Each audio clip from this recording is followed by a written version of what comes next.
बुराई तुम में नहीं है, तुम्हारे भीतर कोई बुराई नहीं है।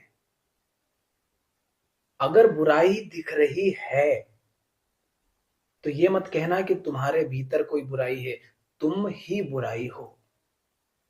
जब तुम कहते हो तुम्हारे भीतर कोई बुराई है, तो तुम्हारे भीतर से मतलब होता है शरीर के भीतर। तो शरीर को चीरते हैं, काटते हैं, ढूंढते हैं कि उसमें कहाँ क्रोध मिलता है, कहाँ लालच मिलता है, कहाँ बेईमानी मिलती है, कहाँ भ्रष्टाचार मिलता है, कहाँ हिंसा मिलती है। शरीर को काटेंगे तो उसमें ये कुछ भी नहीं मिलेगा, क्योंकि तुम उस बुराई से अलग नहीं हो। या तो शुभता हो सकती है या अशुभता हो सकती है। यदि अशुभता दिखाई दे रही है तो इसका अर्थ है कि तुम अशुभ बने हुए हो। और एक ही अशुभता होती है, वो है अहंकार होकर के जीना, अर्थात वो बन करके जीना जो तुम हो नहीं, मगर बस मानते हो क्योंकि उधर तुम्हें थोड़ा सा सुख मिल रहा है, थोड़े से स्वार्थों की पूर्ति हो रही है, किसी तरह की सुरक्षा प्रतीत हो रही है, किसी तरह की सुविधा मिल रही है। तो एक ही अशुभता है कि तुम अहंकार होकर के जियो। अहंकार होकर के जीने का अर्थ है स्वयं को वो मानना जो तुम हो नहीं, और जो तुम स्वयं को मानते हो वो होता है झूठा, क्योंकि वो अपने होने के लिए आश्रित है जगत पर। जैसे तुम कहते हो मैं पिता हूं, अगर तुम्हारी संतान ना हो तो क्या तुम कह पाओगे कि तुम पिता हो? नहीं ना। तो तुम कहो कि अरे मैं अपने संतान की छोटी छोटी गलतियों पर ज्यादा क्रोध कर लेता हूं, मुझ में ये बुराई है। तुम में बुराई नहीं है, तुम जो बने बैठे हो ना, वो असली बुराई है। तुम में बुराई नहीं है, तुम ही बुरे हो। तुम क्या हो? तुम वो बने बैठे हो जो तुम हो नहीं। तुम क्या बने बैठे हो? तुम पिता बने बैठे हो, क्योंकि पिता तुम्हारी असली पहचान नहीं है महोदय। पिता तो एक संयोग है, प्राकृतिक घटना है। किसी विपरीत लिंगी के साथ तुमने संबंध बनाया, संतान पैदा हो गई। अब जो संतान पैदा हुई उसमें तुम्हारा कितना रोल है? तुम किसी विपरीत लिंगी के साथ संबंध बनाओ या हस्तमैथुन करो, तुम्हारे शुक्राणु तो फिर भी बिखर जाते हैं। बस वो वहां पर उसको सही भूमि मिल गई तो बच्चा उत्पन्न हो गया, वरना कोई खास तुम्हारा वहां पर योगदान नहीं है। बच्चे की किसी हरकत के कारण तुम दुखी होते हो, तुम दुखी नहीं हुए हो, तुम स्वयं दुख हो, क्योंकि तुम पिता बने बैठे हो। और जो बच्चा पैदा हुआ था, क्या आज वही बच्चा है? नहीं ना। मगर तुम पिता बने बैठे हो। क्या बने बैठे हो? वो जो तुम हो नहीं। बस यही बुराई है। तुम वो बनो ही मत, तुम वो रहो ही मत जो तुम स्वयं को मानते हो। उस झूठी पहचान से मुक्त हो जाओ। अर्थात ये नहीं है कि उसको झूठी पहचान को उठाकर कहीं फेंक दोगे। बस मानते ही होना कि तुम पिता हो, मानना बंद कर दो।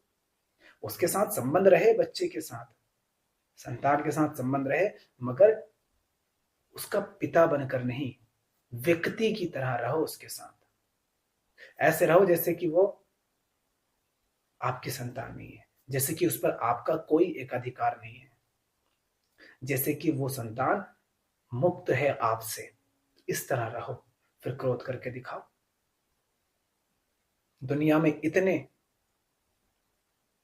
बच्चे होंगे तुम्हारे बच्चे की उम्र के, जिसको तुम अपनी संतान कहते हो, उसकी उम्र के बहुत लोग हैं दुनिया में।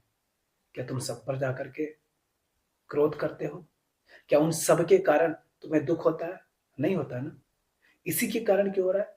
क्योंकि तुम इसके पिता बने बैठे हो। तो बुराई इसमें नहीं है कि तुम्हें क्रोध आता है, बुराई इसमें नहीं है कि तुम्हारी संतान की हरकतों के कारण तुम्हें दुख होता है, बुराई इसमें नहीं है कि तुम्हारी संतान तुम्हारी बात नहीं मानती है। बुराई इसमें है कि तुम स्वयं को वो मानते हो जो तुम हो नहीं। तो कभी भी ये मत कहो कि तुम में बुराई है या तुम में कोई कमी है। बस एक ही बुराई है, एक ही कमी है, वो है कि तुम कुछ ऐसे बने हुए हो जो तुम हो नहीं। तुम वो मत रहो जो तुम स्वयं को मानते हो, जो तुम अभी बने हुए हो। तो फिर तुम जो हो जाते हो वह तुम्हारी असली पहचान है, मगर उसका कोई नाम नहीं। सारे नाम, सारी पहचान झूठ के होते हैं। सच्चाई का कोई नाम, कोई पहचान नहीं, क्योंकि वो तो तुम हो ही। तुम जो हो, अब उसके बारे में कोई क्या बताए। तुम क्या हो? तुम पिता नहीं हो, तुम पुत्र नहीं हो, तुम स्त्री नहीं हो, तुम पुरुष नहीं हो, तुम भारतीय नहीं हो, तुम अमेरिकी नहीं हो, तुम काले नहीं हो, तुम गोरे नहीं हो। इस तरह से जो तुम नहीं हो उसको काटते जाओ, वो छिलके उतारते जाओ। तब जो रह जाता है, वो जो शून्य रह जाता है, वह जो कुछ नहीं हो जाता है, वह तुम हो। कोई भी पहचान नहीं है मगर तुम हो। यही तो चमत्कार है। मैं कुछ नहीं हूं मगर फिर भी हूं। तो वह जो नहीं हो जाना है वह तुम हो, मगर तुम कुछ और बने बैठे हो। क्यों? क्योंकि जो बने बैठे हो ना, उसमें स्वार्थ है, भोगने को मिलता है, उसमें अ, सुविधाएं हैं, उसमें सुरक्षा मिलती है। वास्तव में वो भोग, वो स्वार्थ, सुरक्षा, इन सब के माध्यम से जो तुम चाहते हो वो तुम्हें उनमें कभी नहीं मिलता।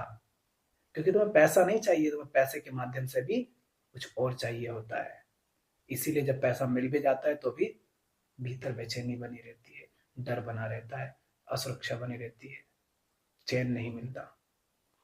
पैसों के माध्यम से भी चाहिए तो तुम्हें चैन ही, मगर तुम पैसों के पीछे दौड़ते हो। और चैन किस में है? व्यर्थ की दौड़ नहीं करने में। पर तुम व्यर्थ के लिए दौड़ते रहते हो। तो अब ये मत कहना कि तुम में कोई बुराई है। बुराई तुम में नहीं, तुम बुरे हो। अहंकार की चालाकी क्या हो जाती है कि अहंकार ये तो कह देता है कि हाँ देखो मैंने बुरा काम करा। पर मैंने बुरा क्यों करा पता है? मेरी परिस्थिति ऐसी थी, मैं मजबूर था और कोई विकल्प ही नहीं था, इसलिए मैंने ऐसा करा। मतलब आप अगर कुछ गलत करते हैं तो हो सकता है आप कह दो कि हाँ मैंने गलत तो किया, लेकिन ये कारण थे। आप तर्क दोगे, कारण बताओगे, मजबूरी बताओगे। सारे तर्क, सारे कारण, सारी मजबूरी सब झूठे हैं। तुम थे ही बुरे, इसीलिए तुमने वो बुराई की। तुम गलत थे इसलिए तुमने गलत किया। तुमने क्रोध मजबूरी के वश आकर नहीं किया, तुम क्रोध बन करके ही जी रहे हो। उस क्षण में तुम क्रोध ही थे। हाँ, तुमसे कोई कह दे कि हाँ भैया तुमने गलत तो किया लेकिन तुम भी मजबूर थे, अब तुम और कुछ कर ही क्या सकते थे, तुम्हें बुरा नहीं लगेगा। कोई तुमसे अगर ये कहे ना कि तुम में बुराई है, तुम में कमियां हैं, तुम में दोष है, तो तुम्हें थोड़ा कम बुरा लगेगा। मगर जब ये कह दिया जाए कि तुम ही बुरे हो, तो अहंकार को ज्यादा बुरा लगता है। एक बच्चे को कहो कि तूने चोरी की, उसको बुरा लगेगा लेकिन कम लगेगा। और उससे कह दो तू चोर है, तो उसको ज्यादा बुरा लगेगा। कोई व्यक्ति हिंसा कर रहा है, उससे कहो कि तू हिंसा करता है ना, तो उसको बुरा लगेगा लेकिन कम। और उससे कह दो तू तो हिंसक इंसान है यार, तो उसको ज्यादा बुरा लगेगा। क्योंकि अब सीधी सीधी बात उसकी ही आ गई, उसके काम की नहीं, उसकी हरकतों की नहीं, उसकी ही बात आ गई कि तू ही हिंसक है, इसीलिए तो तुझसे हिंसा हो रही है। तो उसको बुरा और ज्यादा लगेगा। पर हकीकत ये है कि वो हिंसक है इसीलिए उससे हिंसा हो रही है। फूल है इसीलिए तो खुशबू बढ़ रही है ना। तो खुशबू होती है इसीलिए खुशबू बढ़ती है, खुशबू बढ़ती है इसलिए खुशबू नहीं है। और खुशबू अगर होती नहीं तो खुशबू बढ़ती भी नहीं। खुशबू है इसीलिए बढ़ रही ना। तो हिंसक होते हो तुम, इसीलिए हिंसा बढ़ती है। तुम बुरे होते हो इसलिए बुराई बढ़ती है। तुम झूठे होते हो इसलिए तुम्हें झूठ बोलना पड़ता है। तुम बेईमान होते हो इसलिए तुम्हें बेईमानी करनी पड़ती है। क्योंकि तुम वो बने बैठे हो जो तुम्हें होना नहीं चाहिए। जो बने बैठे हो वो मत रहो, तो